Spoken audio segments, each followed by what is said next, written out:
and I'm here to help you speak English with more confidence, more ease, and more joy. Today's topic is very important. We're going to talk about something many learners feel, something very real. Fear. The fear of speaking English and building confidence in speaking. Have you ever felt nervous when speaking English? Do you worry about making mistakes? Do you feel shy even when you know the words? If the answer is yes, you're not alone. Millions of people feel this way. But here's the good news. You can overcome this fear step by step. And I will show you how. So, take a deep breath and let's begin. Fear is a big word, but it's also a true word. Many learners don't just feel a little nervous. They feel scared. They feel shy. Sometimes they feel stuck. Like something inside them is saying, "Don't speak, don't speak." Have you ever felt like that? It's okay. You're not alone. So, why do we feel this way? Why is it sometimes hard to speak English? Let's look at some common reasons. Maybe you think like this too. I'm afraid of making mistakes. You might think, what if I say the wrong word? What if my grammar is not correct? What if people laugh at me? These thoughts make you feel small. You want to be quiet. What if they don't understand me? What if I have to say it again and again? So maybe you say nothing. Here is another thought. What if I sound silly? This means, what if I sound strange or like a child? You feel a little embarrassed. You think people will judge you. Here is another thought which is very common. You speak and hear your accent. You think, this is not how native speakers talk. Maybe my accent is bad. But, my friend, let me tell you something important. Your accent is not bad. It is part of who you are. It shows where you come from. It tells your story. Your accent is okay. Now, listen carefully. All of these feelings, all of these thoughts are normal. They are very human. Every English learner feels these things sometimes. But here's the truth. They are just thoughts. They are not facts. A thought is something you feel in your mind. But that doesn't mean it's true. Just because you feel scared does not mean you cannot speak.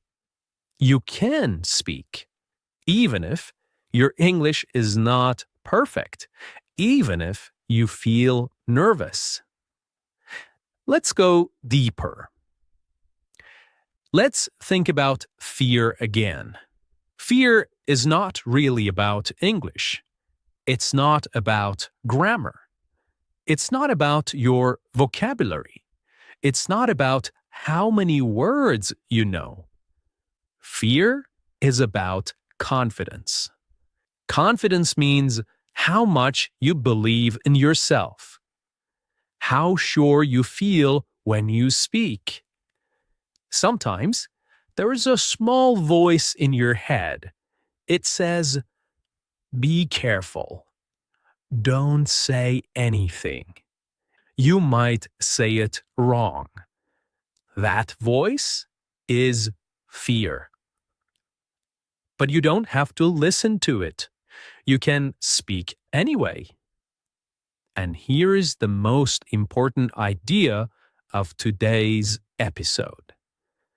Confidence is something you build. You are not born with confidence. It doesn't just appear.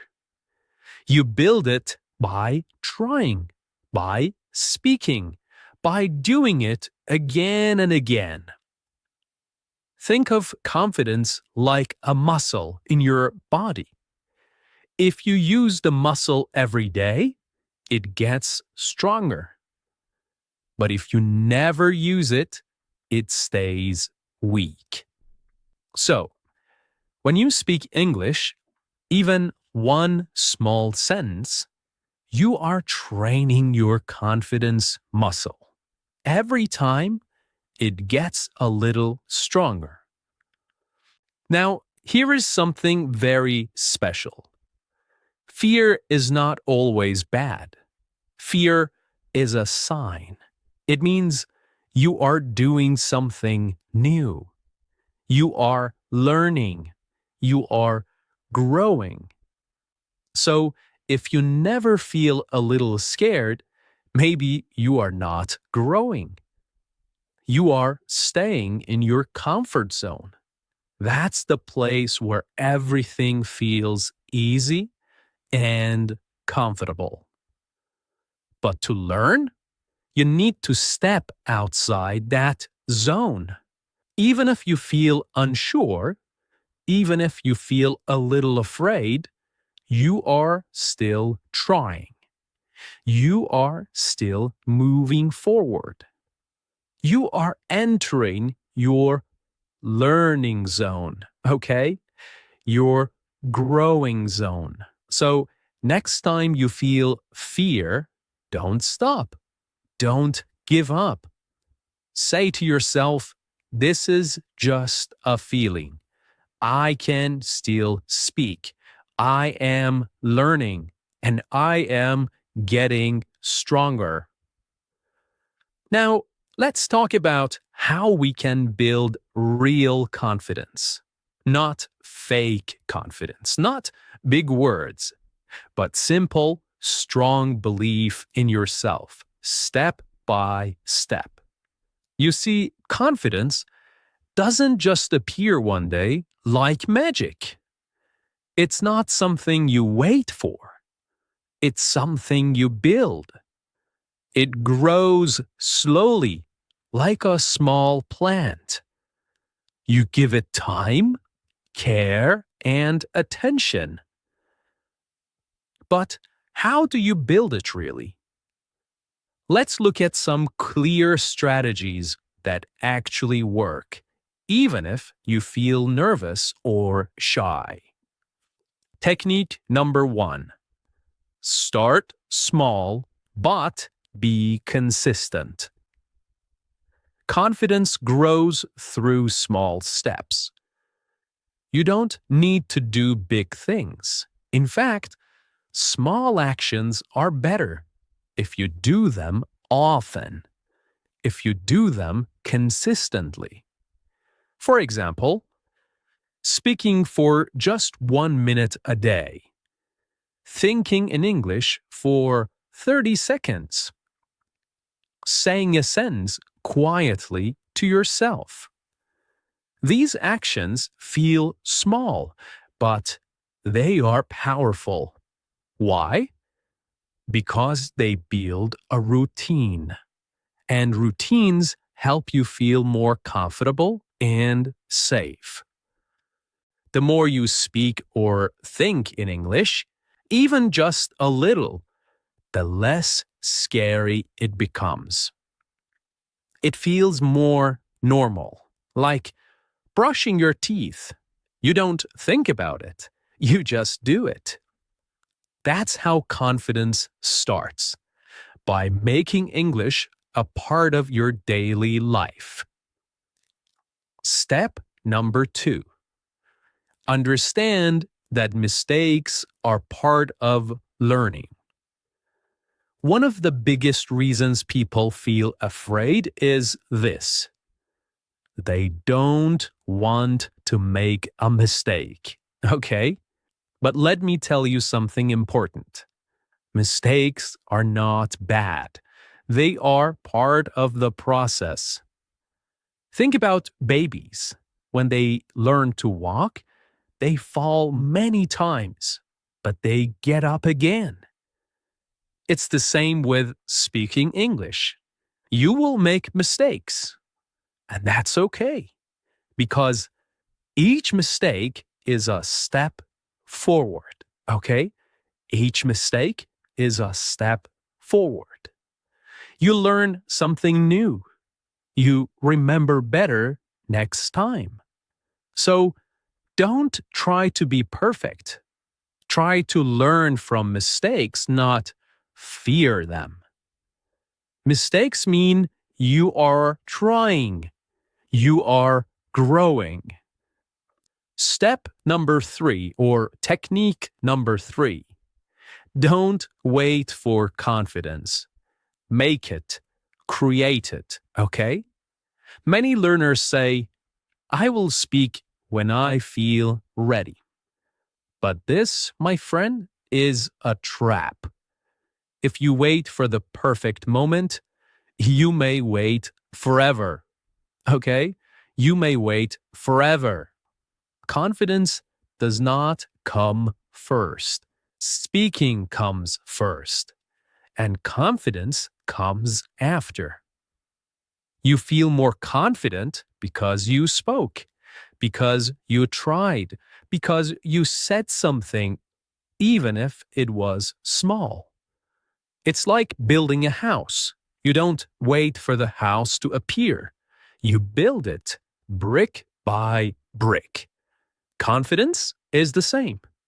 You create it one sentence at a time. All right, one last strategy, maybe the most important. Be kind to yourself, okay? If you speak English and feel nervous, it's okay.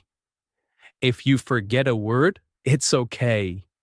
If someone doesn't understand you, it's okay. Don't say, I'm terrible. I can't do this. Instead, say to yourself, I'm learning. I'm trying. I'm getting better. Self-kindness is the fuel of confidence, my friend. It gives you the power to keep going. Because confidence is not loud. It's not fast. It's not perfect. Confidence is quiet, steady, and kind.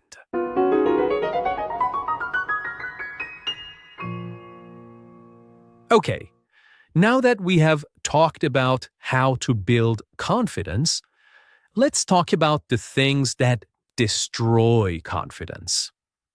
These are the confidence killers. They make you feel small. They make you want to stay quiet. They stop your progress in speaking English. But here's the good news. You can beat them. You can learn how to protect your confidence. Let's look at the 3 biggest ones. Confidence killer number 1. Comparing yourself to others. This is a big one. Maybe you have done it. You hear another person speak English, and you think, wow, they speak so well. I'm not that good. Their English is better than mine. I will never be like them. This is called comparison. Okay? Comparison. And it's very dangerous. Why? Because when you compare, you forget your own journey. You forget how far you have come. You don't know the other person's story. Maybe they've studied English for 10 years. Maybe they live in an English-speaking country. But your story is different. Your path is your own. So, how to beat it?